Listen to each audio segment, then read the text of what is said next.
Il lacrima di Edoardo De Biasi, recita Gennaro Sansone.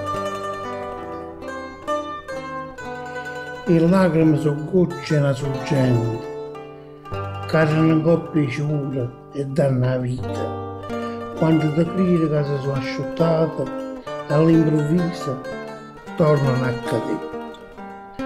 Pure per loro è solo sentimento che nasce, cresce, lascia, a poco intrisce, che fa tornare a lui se ti patisce, magari per amore, come a me.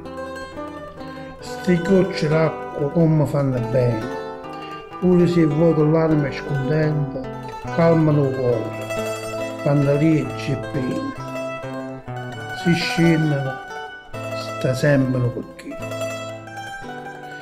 La lacrima è più bella è la poesia, che esce perché la voce ha un pensiero, che rende paradiso, vita mia, ti voglio bene a te.